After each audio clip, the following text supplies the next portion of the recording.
Welcome to the Box Score Sports Podcast.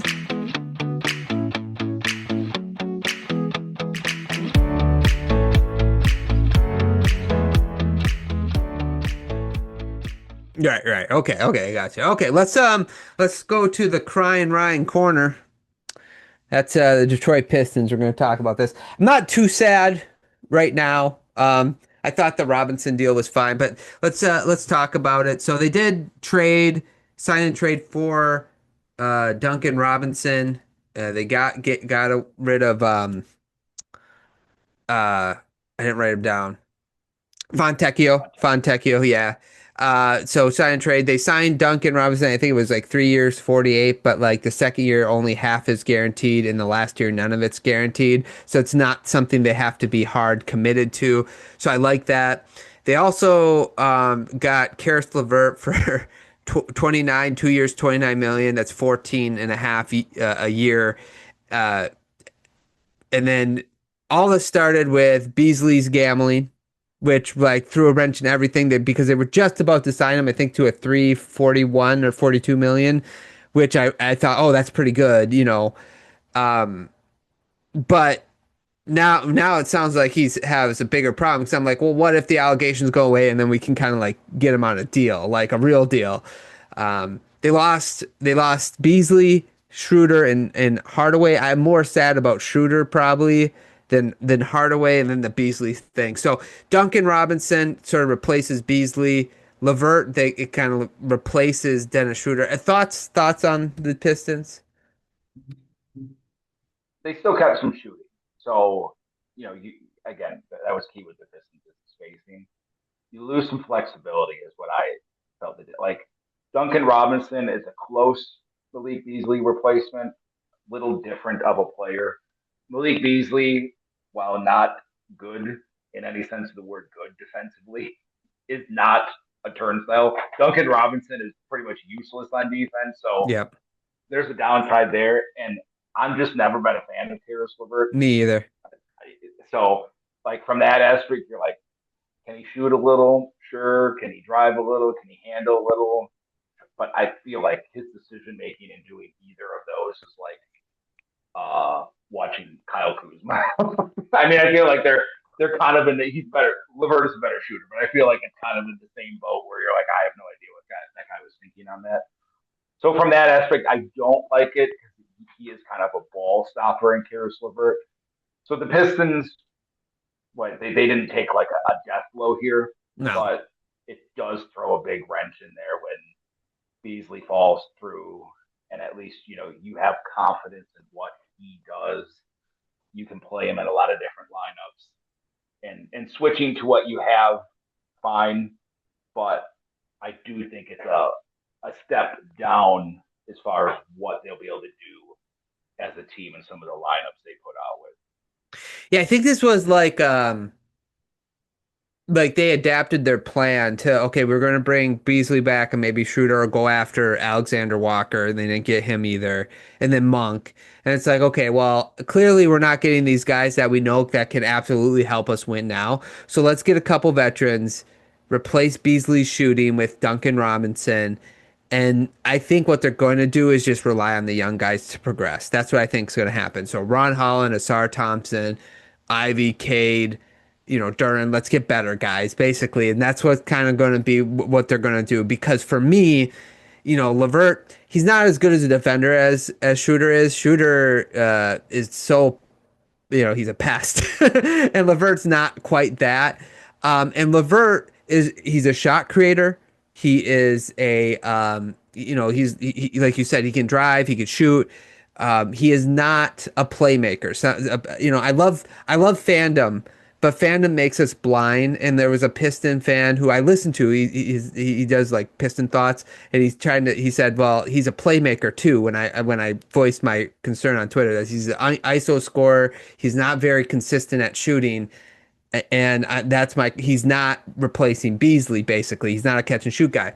And he's like, well, he's also a playmaker. I'm like, dude, he only averages 3 assists a game. He has a 15% assist rate, and he plays 26 minutes a game. I was like, that is not a playmaker, okay? You can accidentally get 3 assists in any game. Just watch him. But with that being said, I think he can come off the bench and kind of handle the second team if you have Ivy and Cade. So I think that's a positive. I'll take that win. And his contract's very tradable. So that's the other thing is like sometimes we forget that there might be a move after the move. Like, hey, let's bring in these two veterans. They got tradable contracts. If someone becomes available, now we have these middle of the road contracts, like the $15 million contracts that then we can move to help match money. So that's another positive. I mean, overall, I think, what we talked about in the exit interview, that they'll probably take like a step back, like they probably won't win 44 games next year. I think this kind of cements it a little bit more in my mind that we're probably going to take a step back in the win column, but maybe the progress of the young players will be more than enough to make us excited for the following season.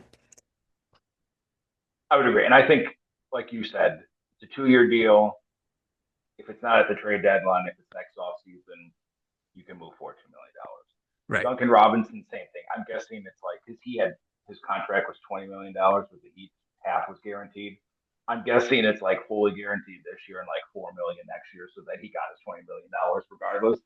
But again, you could add that to a contract, and the team could just cut him and only have to pay him four.